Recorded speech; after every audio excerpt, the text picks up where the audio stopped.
시청자 여러분 안녕하세요. 저는 서울에서 초심 기자입니다.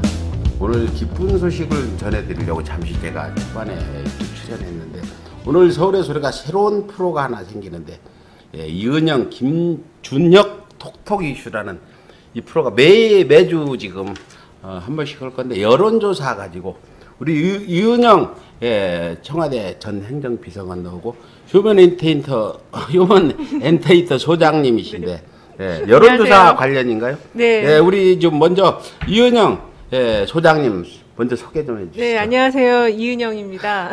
예전에 그 노무현 청와대 근무했었고요.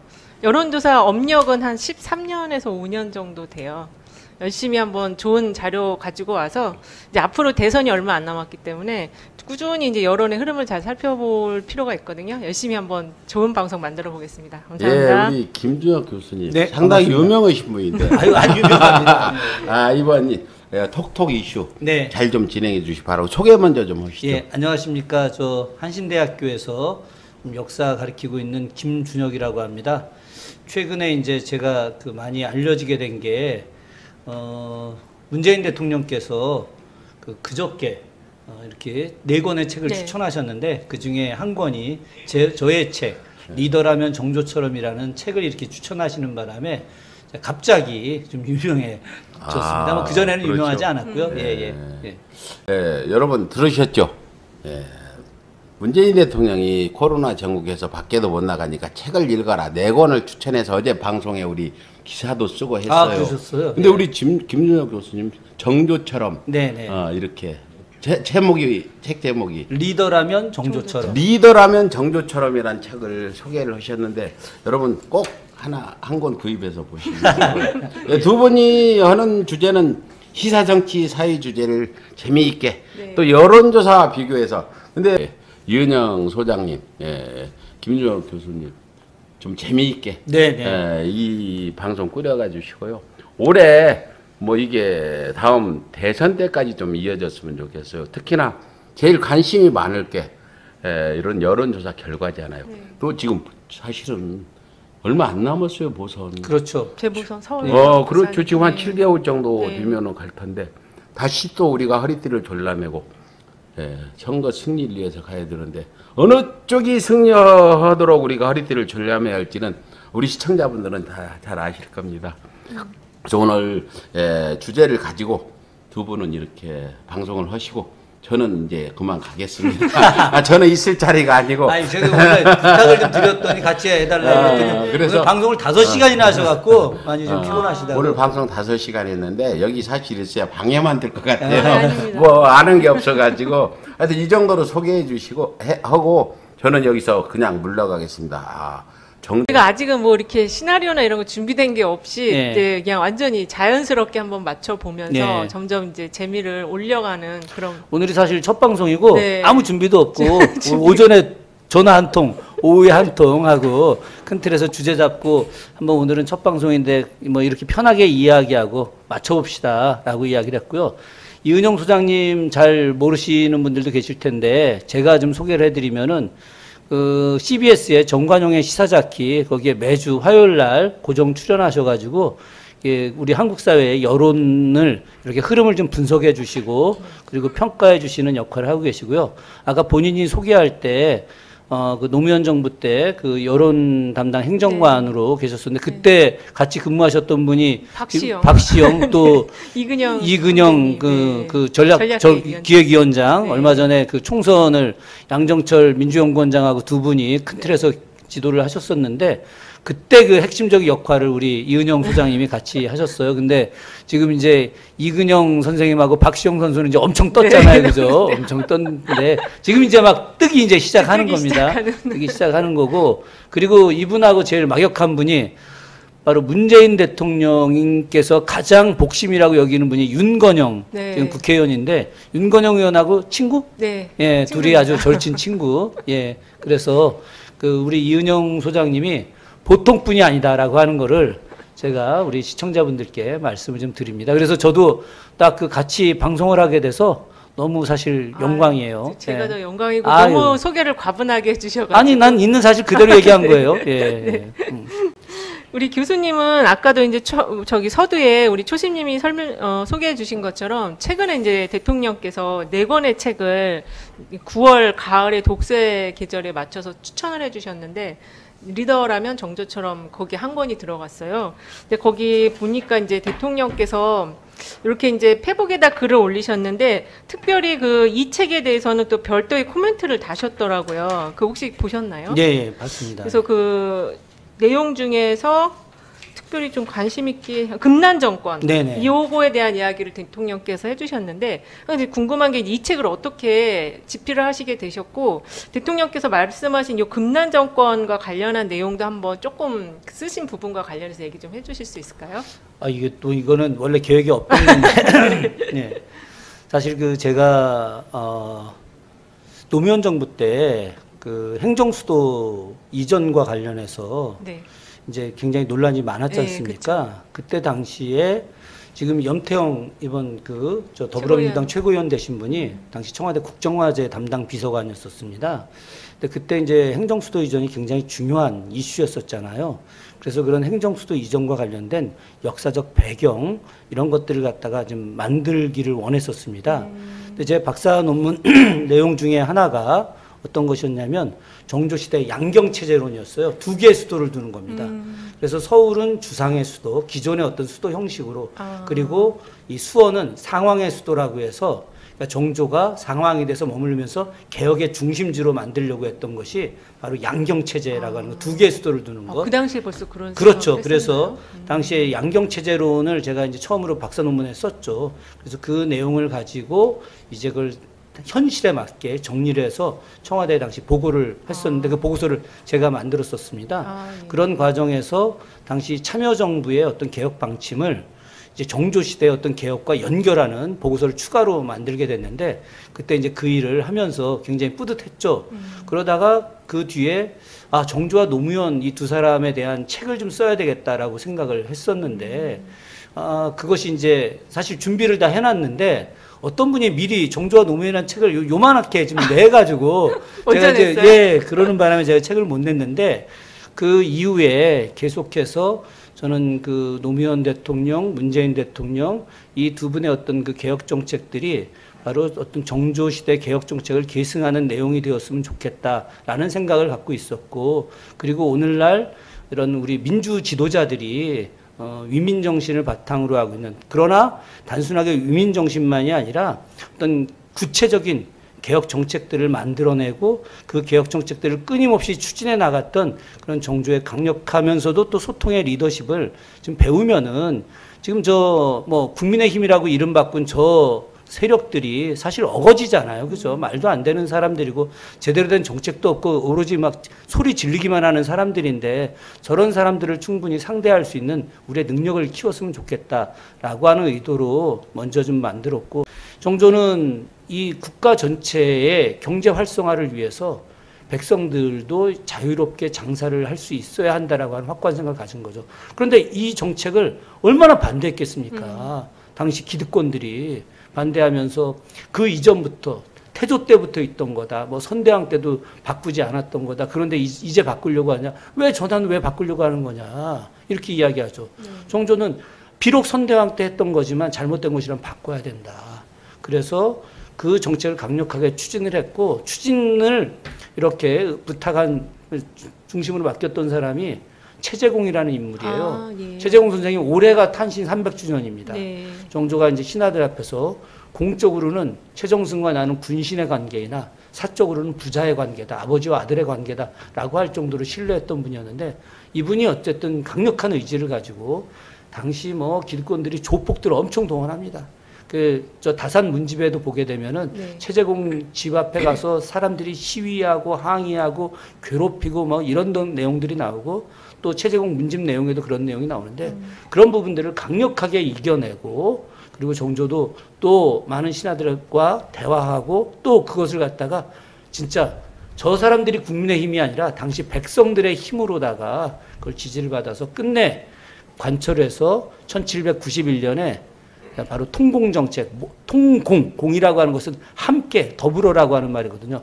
함께 더불어 살아갈 수 있는 그런 통하는 정책을 만들어낸 거예요. 그래서 아마도 한겨레 신문에서 첫날 나왔을 때 논평이 지금 뭐 의학분업 네. 의학 그 공공 검찰 의료 개혁, 네. 공공 그 검찰 개혁 이런 문제들과 관련된 이 시점에서 바로 금난 정권을 혁파했던 정조의 어떤 개혁 의지나 이런 부분들을 갖다가 아마도 문재인 대통령께서 유심히 본 것이 아니냐 하는 그 논평을 했더라고요. 기사로는 도대체 이 의사들이 왜 파업을 하는지가 명확하지가 않은 거예요. 네. 그래서 잘 살펴봤는데 일단은 지금 말씀하신 그 의료협회 그 지도부 체제 지도부들 최대 의사협회. 의사협회 예, 예. 의사협회 그 지도부들이 이제 내년 3월에 교체를 한다고 해요. 선거가 있기 때문에 이제 그거의 어떤 그 선거 운동의 활동의 일환으로서 지금 현재 지도부 체제들이 좀 강경한 노선을 걷고 있는 거 아닌가. 그걸 통해서 자신들의 표를 좀 확보하려는 그런 전략이 좀 있는 거 아닌가 그런 생각이 들고, 그리고 지금 아까 말씀하신 것처럼 OECD 국가 중에서 우리나라 의사 수가 적다는 거는 이미 많이 알려져 있는데 그 의사들 안에서도 굉장히 이게 편차가 심하더라고요. 네네. 양극화가 굉장히 되어 있고, 그리고 우리나라 지금 이제 이 보험의료 체계가 의료보험 체계가 이미 설계가 된 게 60년대 초반이에요. 그렇죠.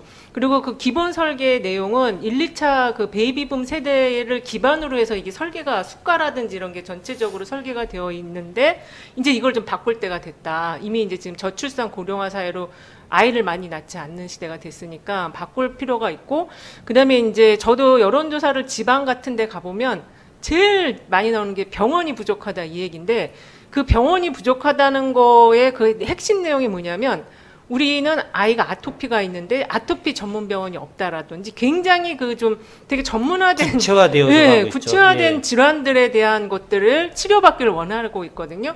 그런데 그런 것과 관련해서 이런 전체적인 수가 체계가 다시 좀 정비가 될 필요가 있고, 그 안에서 이미 의사들의 양극화가 이미 진행이 되고 있다는 거죠. 그래서 이제 이런 여러 가지 이유 때문에 의사들 의견 자체도 지금 단일화가 되지 못하고 있다 보니까 정부에서 계속 이 의사협회와 그 의료진들과 어떤 뭐 소통을 하려고 노력을 하기는 많이 했더라고요. 했는데 결론이 끝나고 나면 다시 강경투쟁, 끝나고 나면 다시 강경투쟁, 이렇게 지금 제자리 걸음을 하는 상황이 오늘까지 왔는데, 어쨌든 지금 그 당대표, 이낙연 당대표랑 한정혜 의원 정책의장께서 만나서 소통을 지금 하고 있으니까, 그리고 뭐 의사 국가고시도 지금 연기해 준 상태잖아요. 정부에서도. 그래서 이제 조금 더 좋은 그 협상과 타협안이 나와야 되는데, 자, 이거를- 그러면은 제가 네. 이제 질문하고 좀 네네. 답변하고 그러다가 다시 또 제 생각 네. 이야기하는 이런 걸로 좀 가죠. 제가 지금 세 가지 질문을 좀 하고 싶어요. 아, 예. 그 첫째는 그 여론조사를 이제 보셨을 거라고 저는 네. 생각을 하는데, 어쨌든 현재 문재인 정부가 추진하고 있는 공공의료 확대 정책에 대해서 국민들의 여론은 좀 어느 정도인지 그게 네. 지금 첫 번째고, 두 번째는 의사협회 파업에 대해서 그것에 대해서 혹은 뭐 긍정적이냐 부정적이냐 국민들의 생각들은 어떤 것인지가 이제 두 번째로 생각이 그 제가 이제 드리고 싶은 이야기고, 그 세 번째로는 바로 국민들은 그렇다고 한다면은 어떤 의료 정책을 좀 원하고 있는 것인지, 그와 관련된 것을 갖다가 좀 기존에 나와 있는 어쨌든 그 휴먼 데이터 그에서 네네. 나름의 어떤 대략적인 건 좀 조사했을 거라고 판단되는데, 저희가 지금 기본적으로 아직 한 거는 없고요. 외부 기관들 네네. 조사 나온 게 있는데 아직은 이 의사 파업에 대해서 그 국민들이 정확하게 인식을 못 하고 있어요. 그리고 이제 코로나인 상황에서 의사들이 왜 파업을 하지?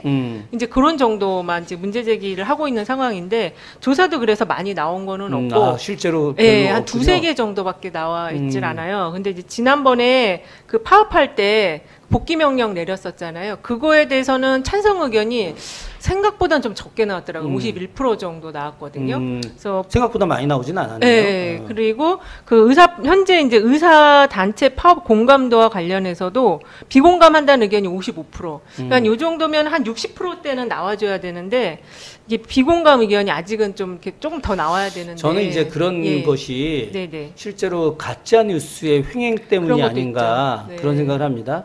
가장 대표적인 가짜 뉴스가 바로 이제 공공의대를 만들었을 때 그 학생들을 갖다가 시도지사하고 네, 시민단체가 그쵸. 추천하는 것으로 네, 네. 이야기를 하고 있잖아요. 그렇죠? 그건 완벽한 가짜 뉴스인데 그쵸. 그 가짜 그건- 뉴스를 생산한 사람이 파업이 아니라 불법 진료 거부. 그렇죠, 불법 진료 불법 거부. 진료. 예. 예. 그게 뭐 정확한 말이네요. 불법 진료 거부가. 그 부분과 관련해서 안철수 국민의당 대표가 사실 가짜뉴스를 생산을 한 거죠. 그죠? 예. 그러니까 많은 언론이 이 가짜뉴스를 그대로 받아 쓰다 보니까 정말 황당한 일들이 벌어지게 된 거죠. 그러니까 국민들 입장에서도 야, 이건 정말 좀 그거는 좀 약간 이상한 거 아닌가 하는 그런 의구심을 갖게 되는데 사실 내용 자체는 바로 공공의대를 만들게 됐을 때 장학생을 네. 시도지사가 추천할 수 있다는 거죠. 이미 합격해서 다니는 사람들 중에 그 장학생을 이렇게 추천할 수 있다라고 하는 것이지 처음부터 신입생을 추천할 수 있다라고 하는 건 전혀 사실이 아닌 거잖아요. 그렇죠? 그거는 복지부에서도 아니라고 네, 분명히 발표를 했었죠. 네, 네. 분명히 그렇게 발표를 했는데도 불구하고 언론이 그것을 자꾸 제대로 이제 받아들이지 않고 네. 제가 분명히 발표하고 난 그 다음 날 YTN에서 그 앵커가 이렇게 인도주의 의사실천협의회 사무국장한테 그 질문을 던지더라고요. 근데 인의협에서 그때 보건복지부 입장을 정확하게 인지를 못했던지 사실 그 부분은 좀 그건 어폐가 있는 거다라는 식으로 이야기하는데 그때 아주 정확하게 이건 가짜뉴스다라고 이야기를 했어야 되는데 그렇게 하지 않다 보니까 대다수의 국민들이 그것이 가짜뉴스 있는지를 정확히 몰랐던 거죠. 네. 예. 그리고 이제 거기에 덧붙여갖고 이게 이제 원래 공공의대라고 표현은 되지만 원래 명칭 공공의료대학원이거든요. 그러니까 약간 이제 지금 로스쿨처럼. 네네. 그래서 이제 비전공자를 의사로 채용하기 위한 하나의 루트 아니냐. 그래서 현대판 음서제도다. 이런 또 이렇게 가짜뉴스가 많이 돌았어요. 그래서 학생들이 더 공부를 했던 것 같거든요. 제가 예. 이 가짜뉴스를 진짜 받아봤어요. 아, 받아봤는데, 그러셨어요? 예, 네. 받아봤는데, 그게 이제 영남 지역에서 도는 가짜뉴스입니다. 근데 그 가짜뉴스 내용이 뭐냐면은 이 공공의료 확충이라고 하는 것이 전라도 사람들 잘 되게 해주려고 하는 거다. 그래서 그 두 개 대학원을 설립을 하는데 하나가 순천이고 하나가 남원이다. 그래서 이 지역에서 전라도에 있는 전남지사, 그리고 전북지사, 광주시장, 이런 사람들이 추천을 해서 전라도 애들 합격시켜서 하려고 하는 거다. 그래서 이거를 반대해야 된다. 이게 쫙 돌았어요. 아, 진짜요? 예. 그걸 받아보셨어요? 그럼요. 예. 그래서 그 선배가 그거를 저한테 보내줘. 야, 이렇게 황당하다. 이렇게 황당해.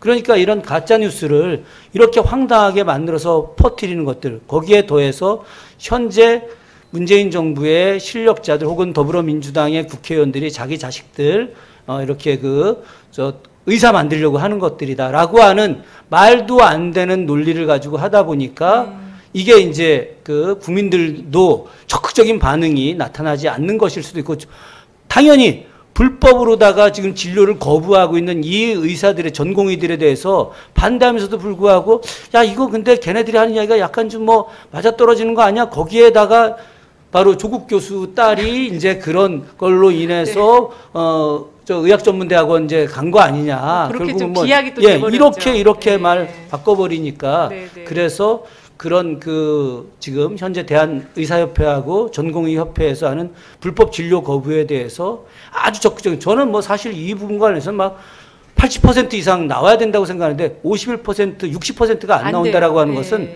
바로 이런 것 때문이라고 생각을 하는 거예요. 그 언론이 제대로 보도 안 하는 상황에서 그런 가짜 뉴스들이 이제 톡을 통해서 내가 직접적으로 받아보면 사실은 이제 학부모 입장에서는 그런 의구심을 가질 수가 있어요. 충분히. 개혁과 관련해서 이야기를 했는데 잠깐 교육 분야, 교육의 미래도 잠깐 봤는데요. 다음 시간이 더 기대가 되는데요. 아, 그래요? 네. 일단 오늘 주제가 오늘 시간이 얼마나 남았는지는 잘 모르겠는데 제가 딱 하나만 좀 이야기하죠. 네. 딱 하나만 이야기하려고 하는 건 뭐냐면은 히포크라테스 선서라고 하는 것이 네. 사실은 그 굉장히 뛰어난 의료인의 그런 선서 마음가짐을 하는 거죠. 네.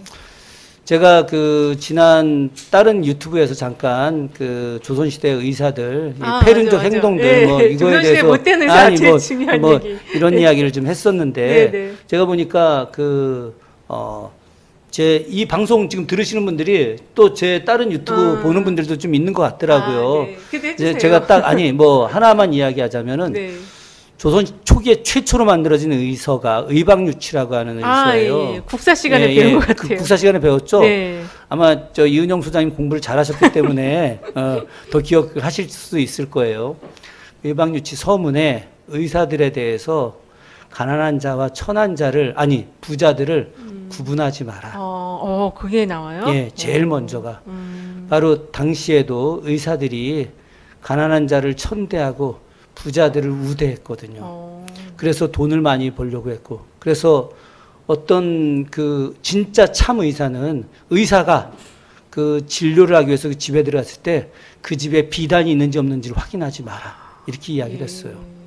저는 조선시대의 의사들도 참 의료인만 존재했던 것이 아니라 바로 돈을 벌고자 하는 그런 의료인도 많이 있었어요. 그렇기 때문에 그러니까 이런 거꾸로 말이 나왔겠죠.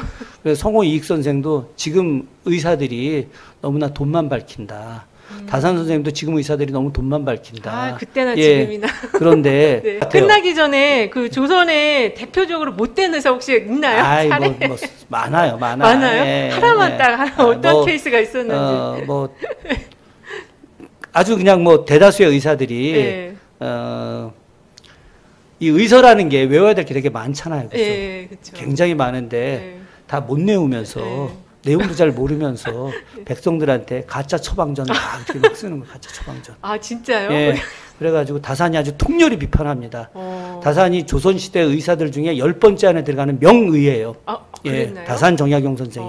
그럼에도 불구하고 다산도 그 의서의 모든 내용을 다 외우지 못한다. 그런데 그 사람들이 어떻게 다 그렇게 외우듯이 막 쓰느냐. 나중에 자기가 보니까 다 가짜 처방전이야. 아니, 처방전을 누구한테 주는 거죠? 조선이 원래 네. 의학 분업이 철저했던 나라예요. 진짜요? 의사는 진료에서 처방전 쓰고, 네. 그리고서 그 처방전 가지고 약원에 가가지고 그 약재를 사다가 거기서 다려서 먹는 이미 거예요. 조선시대 의학분. 예, 그런데 임난 이후에 의사들이 돈 더 벌려고 의학 분리를 갖다가 없애버리고 지들이 진료도 하고 처방도 하고 약재도 팔고 그렇게 해서 돈을 엄청 벌어요. 네, 그렇듯이 사실은 이런 의사도 있고 네네. 진짜 훌륭한 의사들도 있고 지금 대한민국도 역시 좋은 의사도 있고 또 돈을 또 탐욕하는 의사들도 있고, 그러나 우리가 이 두 의사들을 정말 국민들을 위해서 정말 인간의 생명을 존중하는 의사가 되기를 진심으로 바라면서 있습니다. 오늘 첫 시간인데 너무 재밌었어요. 이야기가 너무 역시 이게 옛날 역사 같이 이야기를 하니까 너무 재밌네요. 그래요? 예. 사실 저는 그 정조와 관련해서 그 정조의 비밀 어찰, 그걸 너무 재밌게 읽었거든요. 정조가 이런 면이 이건 진짜 상상 초월인데 그렇게 보면서 너무 재밌게 읽었는데 앞으로 이제 그런 이야기들도 계속 좀 틈틈이 해주시면서 오늘 이 방송 보시는 분들 어떠셨는지 모르겠어요. 제가 댓글창에 있으면은 좀 질문이나 아니면 또 이렇게 그 여러 가지 반응들을 보면서 같이 좀 이야기하고 싶었는데 댓글창이 안 보이더라고요. 제가 잘 못해서 그런지 모르겠는데 어쨌든 저희가 앞으로 매주 목요일 저녁 8시에 이 시간 라이브로 진행을 할 예정인데요. 김준혁, 이은영의 톡톡 이은영, 김준혁의 네. 계속 네. 이은영, 김준혁이라니까. 이은영 띄우기. 이은영, 김준혁의 톡톡 치사. 톡톡 이슈. 그래서 앞으로 좀 재밌는 주제 가지고 특히 이제 현안이 되는 이슈와 함께 역사 속에서 어떤 또 사례들이 있었고 어떤 이야기들이 있었는지 같이 이렇게 묶어가지고 재밌게 한번 여러분들과 대화 나눠보도록 하겠습니다. 앞으로 잘 될 것 같아요. 소장님하고 저하고 호흡이 잘 맞는 것 같아요. 케미가 맞았어요. 근데 현재 몇 분이세요? 이게 가야 되겠네요. 근데 아까 들어올 때 좀 기다리셨던 분들이 계셔가지고 어쨌든 점점 더 좋아지는 방송. 그래요? 그렇게 많이 들어오셨어요? 우리 실시간으로 일만 가자. 이거는 진짜 놀라운 일인데. 저희 너무 준비가 미흡해서. 첫 시간인데. 이거 그러면 다음 주는 더 또 뭐 한 더블로 2,000명 정도? 감사합니다. 시청자분들 고맙습니다. 저희가 더 좋은 방송으로 우리 여기 서울의 소리도 구독자 수 팍팍 올려드리고 저희도 인지도 팍팍 쑥쑥 올리는 그런 방송 컨텐츠 준비하도록 하겠습니다. 50만 달성은 우리 힘으로 50만 달성은 우리 힘으로. 그러면 오늘 이 시간은 여기서 마치도록 하겠습니다. 감사합니다. 고맙습니다. 예. 아직 익숙치 않아가지고. 예.